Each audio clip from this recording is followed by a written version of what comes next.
Hello there. Hello everybody. Here we are again. Ian and I have came up to the northwest of Scotland. Yep. For today's Twartog's adventures. So we're far north, west. Yeah, northwest, on the west coast of Scotland. Yes. And we get white, nice white sandy sand. beach, Yep. like the Bahamas. Not that I've been there, mind you. It's not got the heat of the Bahamas. No, it's not. It's a bit, yeah. Hopefully the weather will get better as the day goes on. Aye, hopefully. So we're in the Ardnamurchan Peninsula, and we're on Sana Beach. Beautiful beach. Which is probably on the far side of the peninsula. Yes. But later on today we're going to visit Moidart and a smashing castle. Oh, beautiful castle. And I'm sure people will like to hear about that. And yes, definitely. It's a lot of history this castle's got, and it's a beautiful structure. it is. We're always on about structures, but it isn't. It's cracking. It's one of the best ones that I think we've seen for a while. It goes all the way from the Vikings right through the Jacobite period, so it's got a long history. Come along and join us in today's adventure. Come along. See you in a bit. Right, Cheers. bye. Bye-bye. Oh, hello there, Jim. Well, well, hello, Irene. Are you tired? Been up all night or something like that? Shattered. Absolutely shattered. Like my Rush t-shirt? Aye, like my Rush t-shirt. Neil Peart, best drummer in the world. Well, he was the best drummer in the world. Aye, bless him. Well, Ian. Thinking about your professor. We were, Ian and I travelled through the night to get here this morning. And although it was night time, we had some spectacular views driving through Glencoe. Well, it doesn't really get dark in Scotland, does it? No, it doesn't really, no. It's like twilight, isn't it? Twilight. And the mist in Glencoe. Phenomenal. Phenomenal. Isn't it? And then the old Glenfinnan Viaduct. Aye, old Harry Potter. I love that, I love that. So we've come across from the mainland to this small island, and we're sitting in front of this beautiful castle, and it's got a gorgeous, I love this Gaelic name. Castle Cheerum. Castle Tioram. What a cracking name, isn't it? Aye, but it's not spelled like Cheerum. No, it's not. It's a bizarre name. T-I-O-R-A-M. Aye. Tioram. Tiamo. Aye, something like that. Aye. Tiamo means I love you. So what does it mean? I do love you, by the way. Oh, shut up. So what does that mean in Gaelic then? It means dry isle, I think. Dry island. A dry island. Interesting, isn't it? So, my brief history, Ian, just checking. Before we go into the history, the biggest downside to this trip, this adventure, is what they call flies with tacky boots. Midges. We stopped off about, what, half hour from here. This lovely kind of lake, it's like a sheet of glass, and then this lovely old bridge, like a Roman bridge. Photographs, out the car, midges really bad, in the car, driving. Midges really bad in the car? In the car, because you go in the car and they're everywhere, and then Ian spotted a red deer at the side of the road. There were antlers on it, and we thought we had to get out. So we braced ourselves out, and it lasted about 3 minutes. Really, really bad. So they got their tacky boots on and their fang teeth. They were kicking lumps at us. Oh, just think about it. Anyway, watch the midges when you come to Scotland. Aye, especially the West Coast. So, as I said, in this, what I was looking up here is that this is probably the 13th, 14th century. Castle was built by, is it the McDougalls or McDonald's? McDonald's, Clanranald. Clanranald. But I believe you found out there's probably earlier history. It goes far beyond that. Aye, it goes back to Bronze Age. There's a Bronze Age fort somewhere near, maybe over there. But the first kind of the history that comes up is the Vikings. Oh. So the Vikings basically were here in the 1100s, early 1100s, and there was a Viking warrior called Somerled. So I wonder if that's a relation to Big Austin. Oh, it's got to be. From Toronto. It's got to be. Austin. Austin. Google that and find out if that's your ancestors. definitely big listing. Anne-Marie will check it out, won't she? Anne-Marie, check it out. Anyway, the Vikings were here, and Somerled was the chieftain of the Isles at that particular. Oh, was he? Right, okay. Chieftain of Argyll or something like that. So he controlled, him and his army controlled the whole west coast of Scotland virtually, including Ireland. So he was in power for a wee while. I think he died in 1168 or something like that, 64. Right, And he passed all the different parts of his estate or his land on to his sons.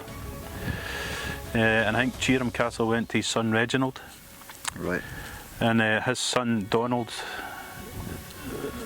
believe, became the MacDonalds. So the MacDonalds have got Viking blood, or Clan Ranald. Fascinating, isn't it? So basically Clan Ranald, the MacDonalds controlled this castle for over 600 years.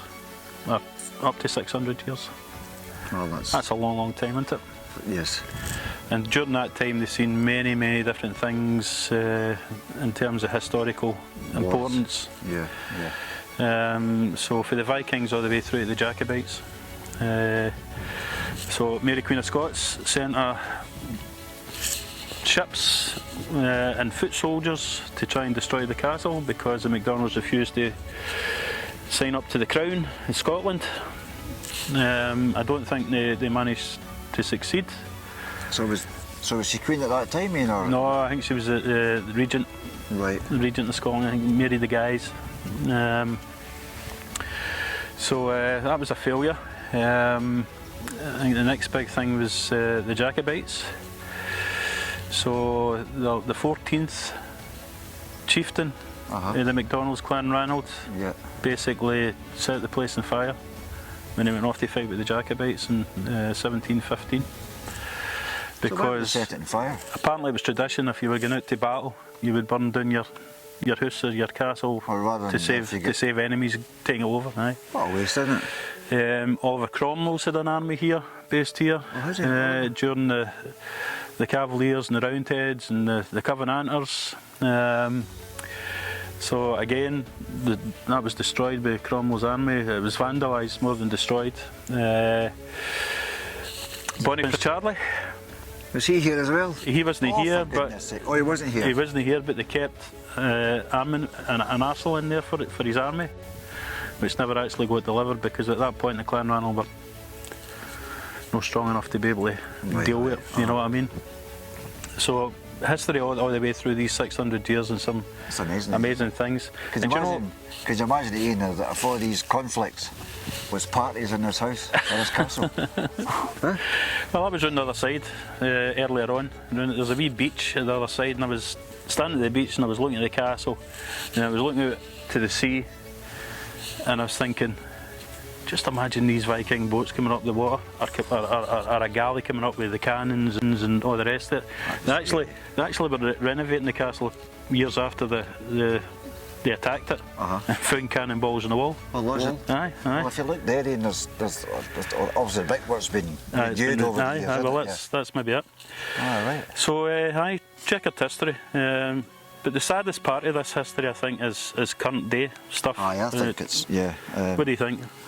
I think, well, the castle was purchased in 1997 or something, 1999. Yeah, private owner. Aye. Private owner, and his ambition was to purchase it, which he got permission to purchase it. He wanted it to make it into a home. Residence, personal residence, private residence. And then also open it up to a museum for the Clan Ranald. MacDonalds, yep. And believe it or not, he was refused. And that angers me, you know. There's many castles in Scotland that have fell into ruin, and then people have then had their own money, their own ambitions, and then turned that ruin into a home. Now why not this one? Yeah, absolutely. So I think that feud's still ongoing now, isn't it? Apparently there's a public inquiry, so... Historic Scotland are basically saying it's a scheduled monument and it should remain as a ruin. So that's what the argument is. Crazy. Absolutely crazy. I feel sorry for the owner, I really do. Aye, so do I. It's And, who he is. Yeah. I hope you're successful and you get what you're looking for. Yeah, definitely, sir. So, aye, brilliant history. Great history. Brilliant history, and what a location. So we'll have to. We've got two older cousins. That they must come up and visit this area. Our David and our Campbell. Aye. Get your backsides up here, it's brilliant. Definitely. Rather than taking me bus trips to Dumfries and to Ayr. Aye. Get come yourself up up and here. spend the day up here, aye. And our John Tay. Aye, our John, aye, definitely. In fact, our John's probably been here. Aye, probably has been. Or in this neck of the woods. So, as we says, we've left home last night at midnight, so we've travelled through the night. We've stopped off and take some photographs. We'll take some photographs here. But when you watch this video, we've got a wee surprise for you. So we won't mention nothing. So a nice wee surprise. We're stepping up in the road, that's all I'll say. We're stepping up. We're trying to get a wee bit more professional. So I think, Ian, we should call it. Aye, just the usual wee thing, just like, subscribe, notifications, tell people about us, you know, good or bad, any ideas that you've got, let us know. Hit the notification bell. Yeah, absolutely. Yeah. I'm going to ring a bell next time, Ian, I think. Just that's a good idea, that's a good idea. So if you ever come up to the Ardnamurchan Peninsula, come and visit. Ardnamurchan. Come on, say that we're drinking you. Ardnamurchan. I can't say it, we're sober. Aye. Ardnamurchan. Ardnamurchan. Yep. Alright, okay. Come and visit because it's stunning. Anyway, enough yabbering. Yes. Shall we go and get some? We'll go and get something to eat. Right. Oh, fucking. Oh.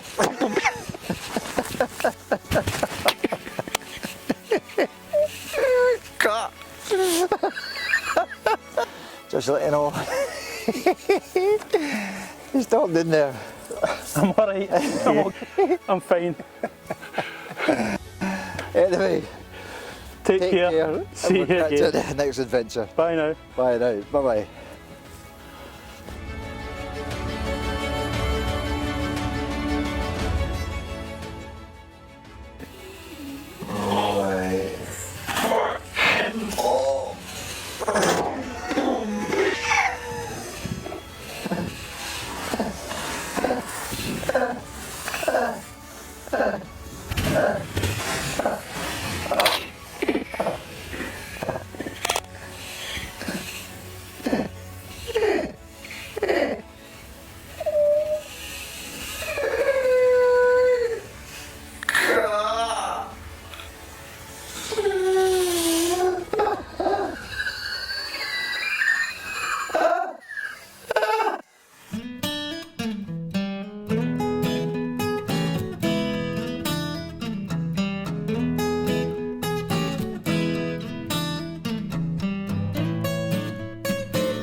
Because it's stunning. Anyway, enough yabbering. Yes. Shall we go and get some? We'll go and get something to eat. Right. Oh, fucking. Oh.